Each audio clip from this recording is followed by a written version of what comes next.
ও আমার ভাইরা, ও সোনার মানিকেরা, নবী আমার আল্লাহ নবীকে বলতে লাগে, ফেরেশতা জিবরাইল বলতে লাগে, ইয়া রাসূলুল্লাহ ইয়া হাবিবাল্লাহ, হুজুর আমি যেতে পারবো না, এই পঞ্চম আসমান থেকে যদি আমি এবারে উপরে উঠে যাই, আমার ৭০,০০০ ডানাগুলো পুড়ে ভস্ম হয়ে যাবে। ইয়া রাসূলুল্লাহ ইয়া হাবিবাল্লাহ, হুজুর আপনি আমার বেয়াদবি মাফ করুন, আপনি আমার বেয়াদবি ক্ষমা করুন। ইয়া রাসূলুল্লাহ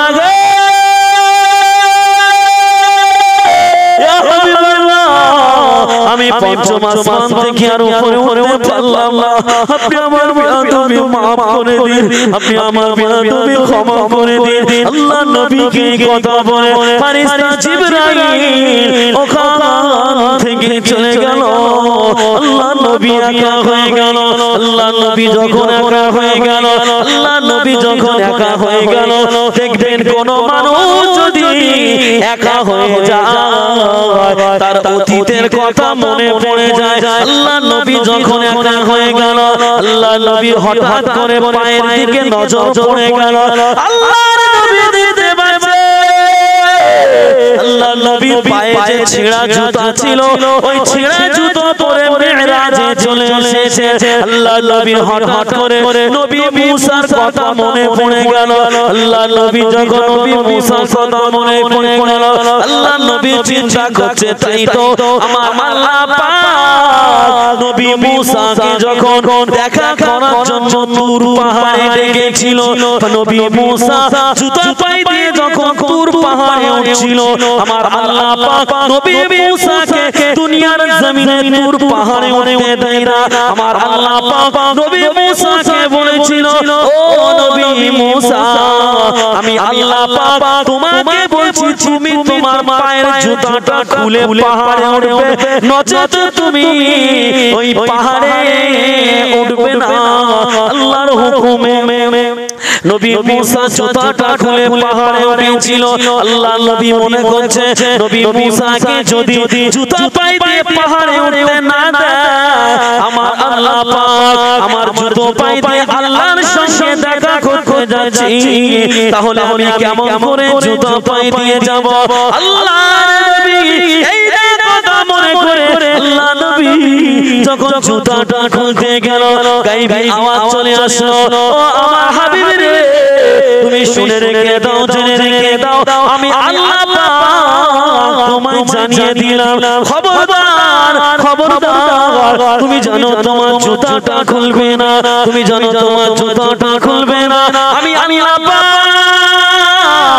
তোমার জুতার যে ধুলা বালিগুলো লেগে আছে, তোমার জুতায় যে ধুলা বালি কোনাগুলো লেগে আছে, আমি আল্লাহ পাক তোমার জুতার ধুলা বালি কোনাগুলো দিয়ে আমি আল্লাহ পাক আমার আরশে আজিমকে ধন্য করে দেব। বলছে খবরদার তুমি জানো তোমার জুতো খুলবে না, কারণ তোমার জুতোর ধুলা বালু দিয়ে, তোমার জুতোর ধুলা বালু দিয়ে আমি আল্লাহ পাক আমার আরশ আজিমকে ধন্য করব। চিন্তা করে নবী মুসাকে দুনিয়ায় পাহাড় কোথায়, দুনিয়ায় নিয়ে আইতো, তোর পাহাড় কোথায় দুনিয়ায়, কিন্তু দুনিয়ার জমিনে পাহাড়ে আল্লাহ পাক নবী মুসাকে বলছে, নো, তুমি জুতো পায়ে দিয়ে পাহাড় পারবে না, জুতা খুলো তারপর পাহাড়ে ওঠো। কিন্তু আমার আপনার নবী জুতা পায়ে দিয়ে পঞ্চম আসমানে উঠে গেছে। যখন নবী মুসার কথা মনে পড়ে গেল, জুতা খুলতে গেল, আল্লাহ বলছে, নো, তুমি জুতা খুলতে পারবে না। নবী মুসাকে বলছে, নো, জুতো পায়ে দিয়ে উঠতে পারবে না। আর আমাদের নবীকে কি বলছে, নো, তুমি জুতা খুলতে পারবে না, কারণ তোমার জুতোয় যে ধুলোবালি লেগে আছে, ওই ধুলোবালি দিয়ে আমি আল্লাহ আমার আরশকে ধন্য করব। বলো সুবহানাল্লাহ। আমি কিন্তু সম্পূর্ণ যে ওয়াজ করছি, আজকের যে মেরাজ, আজকের যে মেরাজ, সবে মেরাজ, তো আমি কিন্তু আশুরা, তো এই রজব মাসে কিন্তু রাসূল কোথায় গিয়েছিল? মেরাজে গিয়েছিল। তাই আমি আপনাদেরকে বলতে চাইছি যে এই মেরাজ সম্পর্কে যে আমরা আলোচনা করছি, আপনাদের কি অসুবিধা হচ্ছে?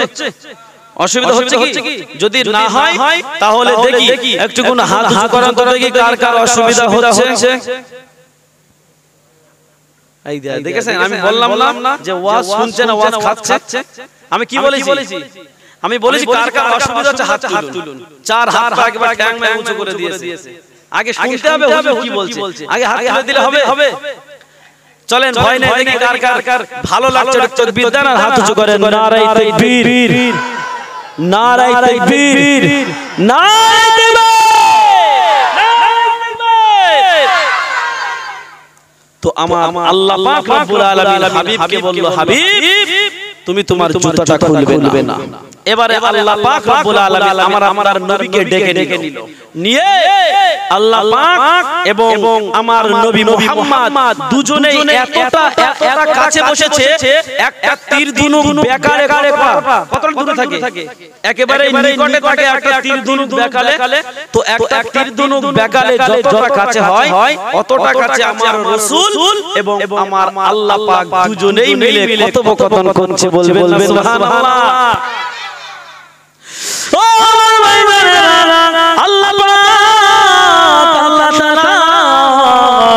আমার নবীকে এবার দেখে নিল আর সে আজিমে তুলে নিল আমার আল্লাহ পাক আর আমার নবী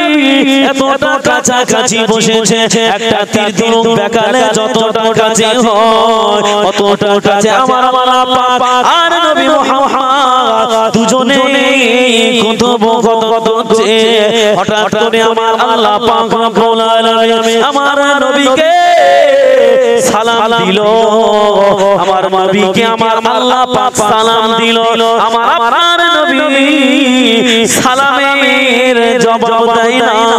আল্লাহ নবী সালামের জবাব দিল না আল্লাহ নবীকে দ্বিতীয়বার সালাম দিল আল্লাহ নবী দ্বিতীয়বার সালামের জবাব দিল না আল্লাহ নবীকে দ্বিতীয়বার সালাম দিল নবী মুহাম্মদ দ্বিতীয়বার সালামের জবাব দিল না দেখতে পাওয়া গেল বাবা আল্লাহ নবীকে যখন দ্বিতীয়বার সালাম দিল আল্লাহ নবী সালামের জবাব দিয়ে নবী মুহাম্মদ হাউ হাউ করে কাঁদতে লাগলেন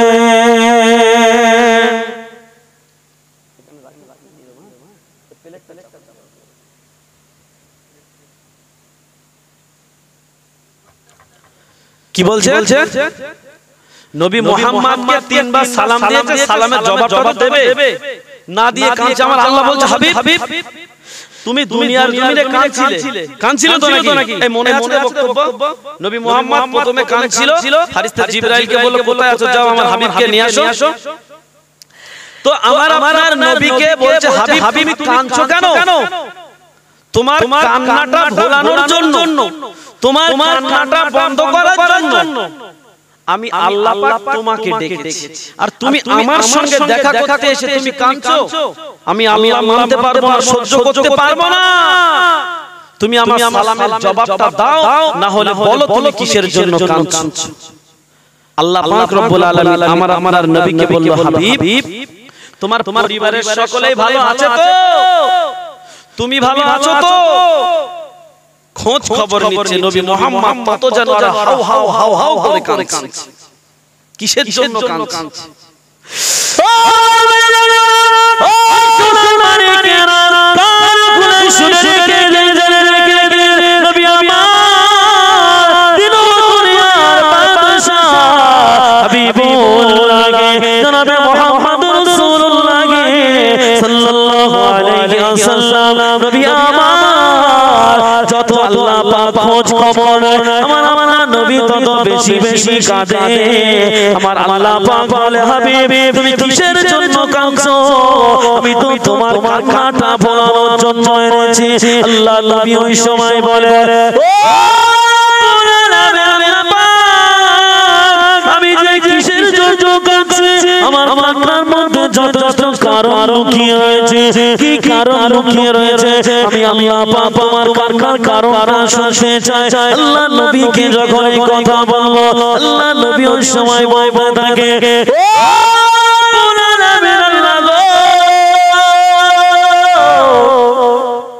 আল্লাহ পাক আপনি আমার খবর নিয়েছেন আল্লাহ আমার পরিবারের খবর নিলেন আল্লাহ আমাকে সালাম দিয়েছেন আল্লাহ পাক আমার গুনাহগার উম্মত উম্মতি তাদের কথা আমার মনে পড়ে গেল আমি রাসূলুল্লাহ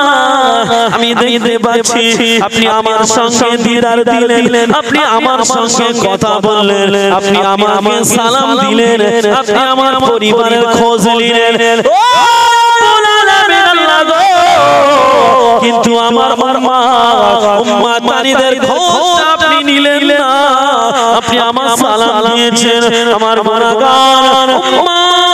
উম্মতানিদিগকে তাদেরকে সালাম দিলেন না আল্লাহ পাক আপনি আমার সঙ্গে দিদার দিয়েছেন আপনি কেন আমার গুনাহগার উম্মতানির সঙ্গে আপনি দিদার দিলেন না আমি রাসূলুল্লাহ আমার এই না কথা মনে করে আমার চোখের পানি গড়িয়ে যায় বলো সুবহানাল্লাহ রাসূল কেন কাঁদছে রাসূল কেন কাঁদছে আমাদের কথা মনে করে আরে কাদের কথা মনে করে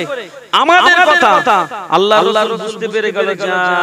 আমার হাবিবের কান্নার কারণ হচ্ছে আমি নবীর সঙ্গে দিদার দিয়েছি আমার নবীর উম্মতানিদের সঙ্গে দিদার দেই আমি নবীকে সালাম দিয়েছি কিন্তু আমার নবীর উম্মতানিদের সালাম দেওয়া হয়নি আমি নবীর পরিবারের খোঁজ নিয়েছি এবং আমার নবীর উম্মতানিদের খোঁজ নেওয়া হয়নি এই জন্য আমার হাবিব কাঁদছে আল্লাহ পাক বলেন হাবিব তুমি কেঁদো না তোমার কান্না আমি সহ্য করতে পারি না আর তুমি আমার সঙ্গে দেখা করতে এসে কাঁদবে আমি আল্লাহ পাক এটা মানতে পারবো না তাহলে কি করতে হবে আল্লাহ নবীকে আল্লাহ পাক বলেন তাহলে কি করতে হবে কথাটা কে কাকে বলছে আল্লাহ পাক নবীকে বলছে তাহলে কি করতে হবে তারপরে তুমি কান্না বন্ধ করবে যখন এই কথা বলল আমার নবী দেখুন আমাদের কতটা ভালোবাসে ও নবী আমার দিন দুনিয়ার বাদশা হাবিবুল্লাহ জনাবে মুহাম্মদ রাসূলুল্লাহ সাল্লাল্লাহু আলাইহি ওয়াসাল্লাম নবী আমার ওই সময় বলতে লাগে আল্লাহ পাক আল্লাহ তাআলা আপনি আমার সঙ্গে দিদার দিয়েছেন আপনি যদি আমার গুনাহগার উম্মতানিদের সঙ্গে দিদার দেন আমি রাসূলুল্লাহ আমার কান্না বন্ধ করব না আপনি যদি আমার উম্মতানিদের সালাম না দেন আমি রাসূলুল্লাহ কান্না বন্ধ করব না আপনি আমার খোঁজ নিয়েছেন আমার উম্মতানিদের খোঁজ নিলেন না যতক্ষণ তাদের খোঁজ না নেবে আমি রাসূলুল্লাহ আমি আমার কান্না থামাবো না আমার আল্লাহ পাক বলল হাবিব তোমার সঙ্গে আমি কথা দিলাম তোমার উম্মতানিদের আমি সালাম দেব আমি দিদার দেব আমি খোঁজ নেব আমার নবী বলছেন না আপনি যেমন আমাকে সালাম দিয়েছেন এখন সালাম দিতে হবে আমার আল্লাহ পাক বলছে হাবিব আমি কি তোমার উম্মতানিদের বাড়িতে গিয়ে সালাম দেব আমার নবী বলছে আমি কিছু জানি না মানি না আল্লাহ আপনি কেমন করে সালাম দেবেন সে দায়িত্বটা হলো আমার আল্লাহ পাক বলে হাবিব আমি তোমার সঙ্গে কথা দিলাম আমি আল্লাহ পাক জান্নাতুল দারুস সালামের মধ্যে তোমার উম্মতানিদের সঙ্গে আমি আল্লাহ পাক আমার দিদার দিয়ে দেব বলছে আমি কথা দিচ্ছি জান্নাতুল দারুস সালামের মধ্যে তোমার উম্মতানিদের সঙ্গে আমি আল্লাহ দিদার দিয়ে দেব আল্লাহ নবী বললেন আপনি যে আমাকে সালাম দিয়েছেন এই সালামটা কখন দেবেন আল্লাহ নবীকে বলতে লাগে হাবিব আমি তোমার সঙ্গে জানিয়ে আমি তোমাকে জানিয়ে দিলাম আমি আল্লাহ পাক যখন জান্নাতুল দারুস সালামের মধ্যে দেখা করব সর্বপ্রথম দেখা করে আমি আল্লাহ পাক তাদের সালাম দেব আল্লাহ নবী ওই সময় বলল আল্লাহ পাক আর খোঁজ খবর কখন নেবেন আল্লাহ নবীকে আমার আল্লাহ পাক বলতে থাকে ও হাবিব রে তুমি শুনে রেখে দাও জেনে রেখে দাও আমি আল্লাহ পাক আল্লাহ তাআলা আমি সেই জান্নাত দারুস সালামের মধ্যে আমি তাদের সঙ্গে দেখা দিয়ে তাদের খোঁজ খবর নেব এবং আমি আল্লাহ পাক নিজে দায়িত্ব করে তাদের স্পেশাল ভাবে খাবারের ব্যবস্থা করে দেব। বলছে খবর তো অবশ্যই নেব এবং তাদেরকে আমি স্পেশাল ভাবে খাবারের ব্যবস্থা করব। এই মনা এই শোনা তোমরা কথা বলো না, মনে থাকবে? চুপ করে থাকো। তো বলছে আমি সালাম দেব, দেখা দেব এবং কি করব? নাস্তা করাবো। এখন আল্লাহর নবীকে যখন এই কথা বলল আমার নবী পাক খুশি হয়ে গেল, কান্না বন্ধ হয়ে গেল যে আমার উম্মত-উম্মতানিদের সঙ্গে আল্লাহ জান্নাতের মধ্যে দেখা দেবে। এবারে আমার আল্লাহ পাক আমার নবীকে বলছে হাবিব তুমি তো আমার বন্ধু, তুমি তো আমার দোস্ত। একজন আত্মীয় আরেকটা আত্মীয়র বাড়িতে গেলে হাতে থাকে কি মিষ্টির হাঁড়ি বা মিষ্টির ঠোঙা যাই হবে, কিন্তু কোনো খাবার অন্তত নিয়ে যায়, ঠিক কিনা? তো আমার আল্লাহ পাক বলছেন হাবিব তুমি যে আমার সঙ্গে দেখা করতে এসেছো তো আমাকে হাদিয়া স্বরূপ নজরানা স্বরূপ তুমি আমার কাছে কি আনলে? কি বলছে? হাদিয়া স্বরূপ নজরানা স্বরূপ কি আনলে? ওই সময় আমার নবী বলছে আল্লাহ পাক আমি আপনার জন্য কি এনেছি শুনবেন? বলছে বলো। আল্লাহ নবী ওই সময় বলতে লাগলো আমি আপনার জন্য এনেছি আত্তাহিয়াতু লিল্লাহি আসসালাওয়াতু তাইয়্যিবাতু। আল্লাহ পাক রব্বুল আলামিনের হাবিব যখন এই কথা বলল আমার আল্লাহ পাক খুশি হয়ে গেল। আমার আল্লাহ পাক বলতে লাগে আসসালামু আলাইকা আইয়ুহান নবী ওয়া রাহমাতুল্লাহি ওয়া বারাকাতুহু। আল্লাহ নবীকে যখন এই কথা বলল আমার আল্লাহ পাকের এই কথা শুনে ফেরেশতারা চিৎকার মেরে বলতে লাগে আশহাদু আল্লা ইলাহা ইল্লাল্লাহ ওয়া আশহাদু আন্না মুহাম্মাদান আবদুহু ওয়া রাসূলুহু। সুবহানাল্লাহ। এবারে ফেরেশতারা যখন এই সাক্ষীটা দিয়ে দিল যে আমরা সাক্ষী দিচ্ছি আল্লাহ পাক রব্বুল আলামিন তিনি আমাদের কি বলেন আশহাদু আল্লা ইলাহা ইল্লাল্লাহ ওয়া আশহাদু আন্না মুহাম্মাদান আবদুহু ওয়া রাসূলুহু। আমরা কি সাক্ষী দিচ্ছি আল্লাহ পাক আমাদের কি আমাদের সব থেকে একমাত্র আল্লাহ এবং জনাবে মুহাম্মদ রাসূলুল্লাহ সাল্লাল্লাহু আলাইহি ওয়াসাল্লাম তিনি হচ্ছেন আল্লাহ পাকের প্রেরিত পয়গম্বর। যখন এই কথা বলল তখন আমার আল্লাহ পাক এতটা খুশি হলো ফেরেশতাদের কথা শুনে কল্পনা করতে পারবেন না। আমার আল্লাহ পাক আমার নবীকে অফার করলো। কি করলো? অফার করলো। কি অফার? বলছে হাবিব তুমি আমার কাছে আজকে কি চাও?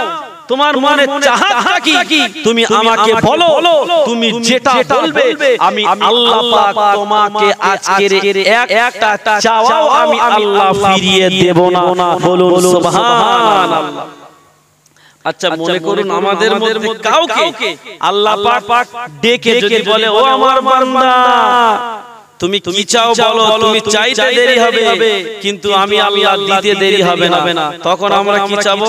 আল্লাহ আমার গাড়ি দাও, আল্লাহ আমার বাড়ি দাও, আল্লাহ আমার একটা সুন্দরী বউ দাও, আল্লাহ আমার ধন সম্পদ দাও, আল্লাহ আমার এটা দাও সেটা দাও। দুনিয়ার সব সুখ জানতে চাইবে। দেখা যাবে সে আরো বলবে আল্লাহ আমার বাড়িটা সোনায় রূপান্তরিত করে দাও, আল্লাহ আমার বাড়িটা সোনা করে দাও, আল্লাহ আমার উঠোনটা সোনা করে দাও। আমরা নিজেদের জন্য চাইতাম না, আমাদের নবী স্বার্থপর নয়, নবী নিঃশ্বাসে আমাদেরকে ভালোবেসেছে আল্লাহ নবী কেমন নিঃশ্বাসে ভালোবেসেছে দেখুন আল্লাহ নবীকে যখন আমার আল্লাহ পাক এই কথা বললো দেখতে পাওয়া গেল আমার আপনার নবী আল্লাহ রাব্বুল আলামিনকে আমাদের কথা মনে করে আমাদের কথা চিন্তা করে আমার আপনার নবী আল্লাহর কাছে চাইতে লাগলো আল্লাহ পাক আল্লাহ তাআলা আপনি হযরত মুসা নবীকে তুর পাহাড়ে ডেকেছিলেন আল্লাহ তার পরিবর্তে আমাকে কি দিয়েছেন আল্লাহ যখন এই কথা বললো আমার আল্লাহ পাক আল্লাহ তাআলা আমার নবীকে বলতে লাগে হাবিব আমি নবী মুসাকে দুনিয়ার জমিনে তুর পাহাড়ে ডেকেছিলাম আমি তার পরিবর্তে তোমাকে আমি আল্লাহ আরশে আজিমে ডেকে তোমাকে ধন্য করে দিলাম বলছি আমি তো নবী মুসাকে তো দুনিয়ায় ডেকেছি তুর পাহাড়ে আর তোমাকে ডেকেছি হ্যাঁ আরশে আজিমে ডেকে ধন্য করেছি তাহলে বলুন নবী মুসার সম্মান আর আমাদের নবীর সম্মান কি এক হলো হলো না ও আল্লাহর নবী আল্লাহ রাব্বুল আলামিনকে বলে আপনি নবী মুসাকে আল্লাহ পাক আপনি নবী মুসাকে খলিল উপাধি দিয়েছিলেন আল্লাহ পাক তার পরিবর্তে আপনি আমাকে কি দিয়েছেন যখন এই কথা বললো আমার আল্লাহ পাক আমার নবীকে বলল হাবিব আমি যেমন নবী মুসাকে খলিল উপাধি দিয়েছি আমি আল্লাহ পাক আল্লাহ তাআলা আমি তোমাকেও আমি আল্লাহ পাক নবী মুহাম্মদুর রাসূলুল্লাহ এই নামের উপাধি দিয়ে দিলাম বলছে যাও আমি তোমাকে খলিল উপাধি নবী মুসা ছিল তো ওই খলিল উপাধি তোমাকে দিলাম এবং তার সাথে সাথে আমি তোমাকে নবী মুহাম্মদুর রাসূলুল্লাহ এই উপাধিটাও আমি তোমাকে দিলাম এর দরুদ শরীফ পড়েন তো বাবা আল্লাহুম্মা